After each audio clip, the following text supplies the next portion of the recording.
Hey, all you crazy nugget heads, what's happening? Wow, it feels so great to be back gold prospecting and detecting in the Arizona desert. Wow, it feels great. It's hot here, but man, it feels good. I haven't been out in the desert in months.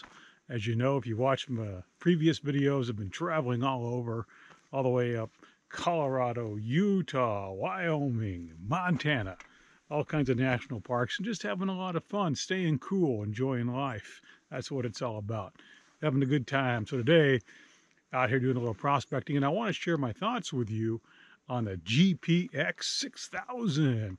So here's what I can tell you about this, because I've been detecting for a long time and I've used a ton of detectors. So full disclosure, it doesn't matter to me whether you buy a GPX 6000 or you don't. It doesn't matter to me if you buy any detector or you don't. I don't sell detectors. I don't sell equipment. So that's off the table.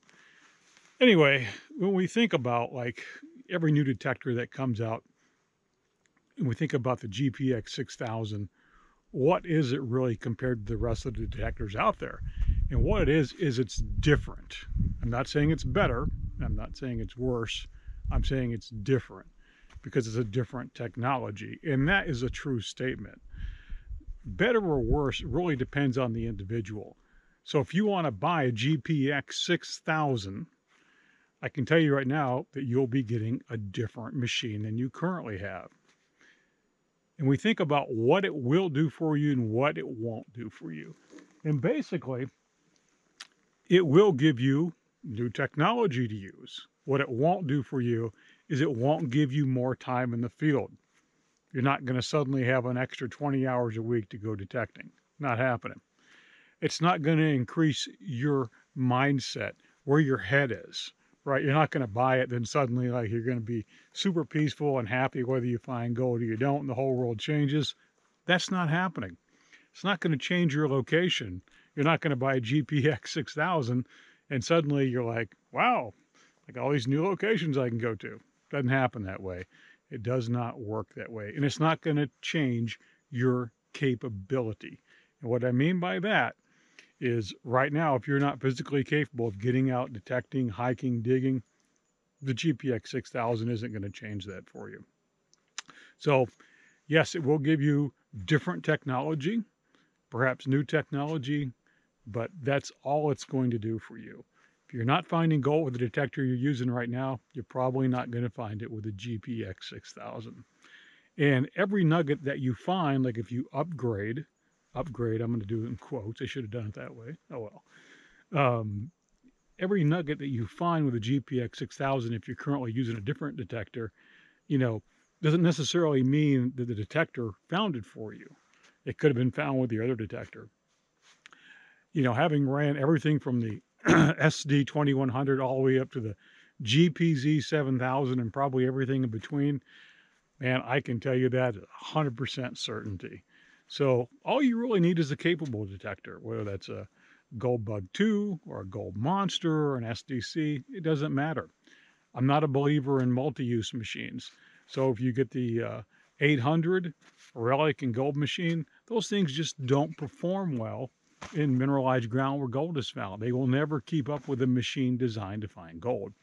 Get a machine designed to find gold by one of the most prominent manufacturers, and in my opinion, that's White's, Fisher, and Mine Lab, and you got a capable machine. It's that easy. You don't have to overthink it. Boy, how gorgeous is this? Anyway, let's go find some nuggets because I need to get my nugget fix on. Let's go.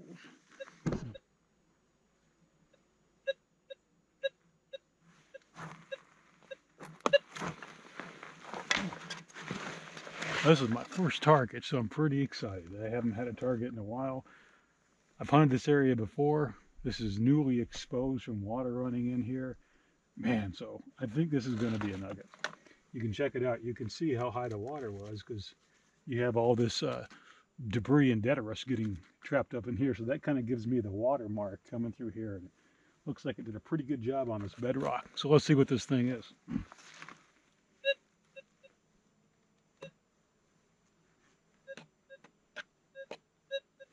Alrighty. So it's down here in this crack. Let's move the camera over a little bit closer. See if we can get a better angle.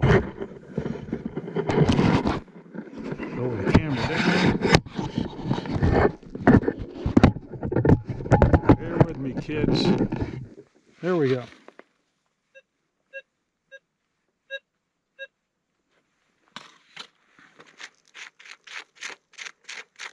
I put my eyeballs on.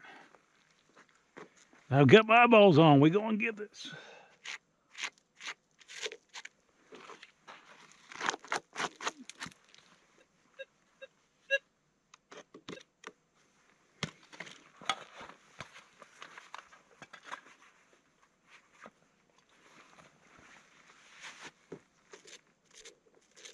Oh, there it is.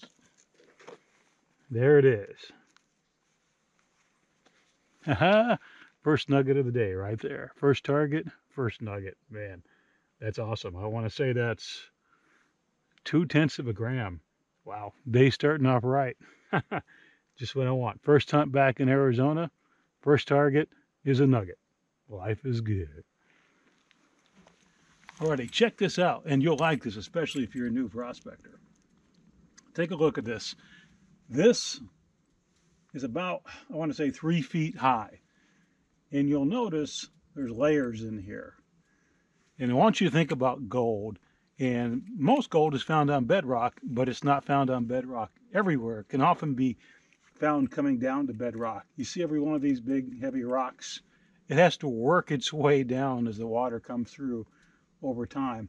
And this is why you often find really good gold in overburden and pay layers. So you always have to be very careful when you're detecting and you're scraping down or you're sampling down for dry washing. Make sure you're not leaving gold trapped up in these layers, because all of these rocks, these are heavy rocks, they're having to fall down over time because the earth is always vibrating. It's constantly vibrating. Water comes through and things work down. These heavy rocks just don't go straight down to the bedrock. The bedrock is probably 10, 15, 20 feet down underneath where I'm standing. This stuff takes time to get down there. So remember that tip.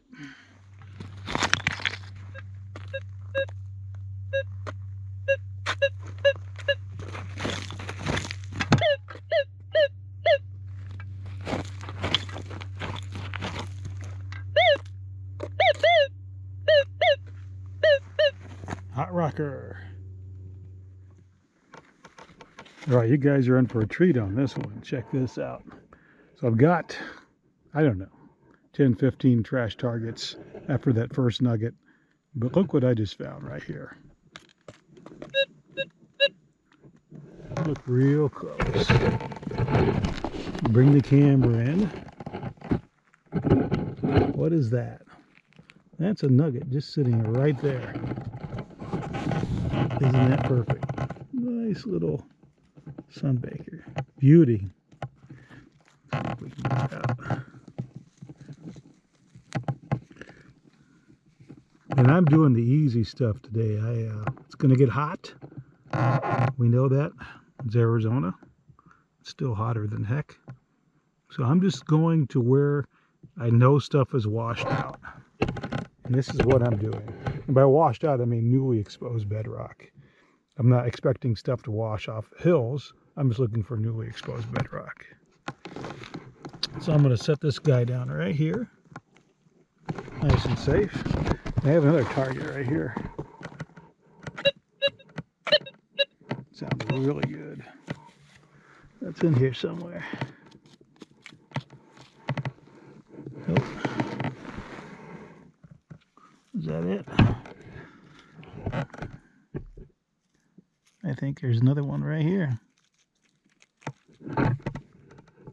Aha, there's another one with a bonus rock. Bonus rock. We got a bonus rock. Set that one down there too. There we go. So it's 3 this morning. That's 3 awesome gold nuggets.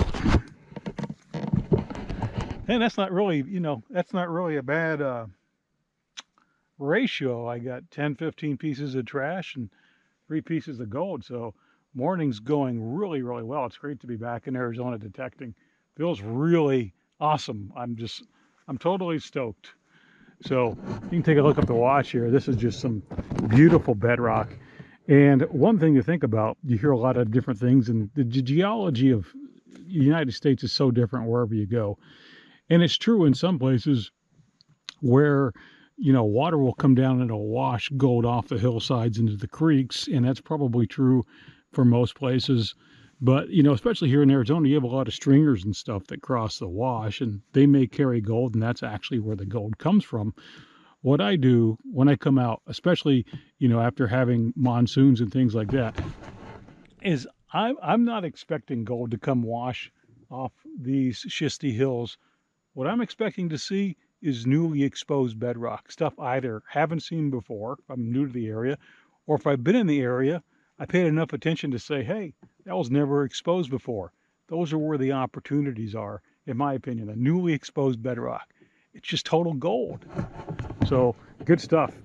All right, the sun is coming up. It's even getting warmer and warmer. Welcome back to Arizona, right? So, back to the GPX 6000. We were talking about it earlier. And you may go, Rod, do you even own a GPX 6000? Well, no, I don't. And you can say, well, how the hell can you even have an opinion on it?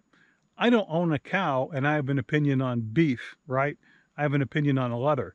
I don't have to own something to have an opinion.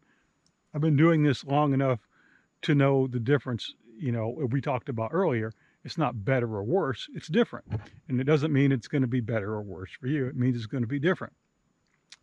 And we think about basic stuff and what basic things work in life. And sometimes basic is better. That's why the Fisher Gold Bug 2, the GMT by Whites, the Gold Monster by Minelab, and there's a few other machines I'd throw in there too, are just terrific. GP Extreme, SD 2100. Some of these machines just don't go out of style because they're capable. Is it as capable as a GPZ 7000? It's different. I owned a 7000, found a lot of gold with it, but I didn't keep it. I've got a couple different detectors. But all that said is really look at your phone. Open up your phone, and there's no way that you use every single app and every single setting on your phone. You just don't do it. I would not believe you if you told me that you did. Just like on your laptop. I know you don't run every program on your laptop. Most people use whatever they have to about 30 or 40% capacity. I spent a long time in big tech. I know this stuff. And it's the same with detectors. People will get it, they'll find a setting that works for them, and that's what they'll use 90% of the time. That's the magic of it. Simpler is better. And the simpler the machine, the better it is. And I haven't done like a great in-depth research paper or anything on the GPX 6000. I've never even held one. I don't know. I just know it's different. So again, like, I have a qualified opinion because I like beef. I don't own a cow and have an opinion on beef. So again, like, don't let FOMO take over your mind. So a lot of people get this FOMO, like, man, I'm just missing nuggets. I'm fear of missing out. FOMO, FOMO. Don't FOMO, man. JOMO, JOMO, JOMO. The joy of missing out. So you're missing out on something different. If you're not finding gold with the detector you got, you're probably not going to find it with a different detector unless what you're using just isn't capable. We talked about that stuff earlier. So get a capable detector, learn to use it, learn to speak its language, and you'll find gold. It's just really simple. Anyway, I'm going to keep going. I'm going to keep detecting because it's going to get hot. We'll see if we find any more nuggets. I'm super excited. I've got 3 already. Wow. First day back in AZ, baby. We're going to keep getting the gold this winter.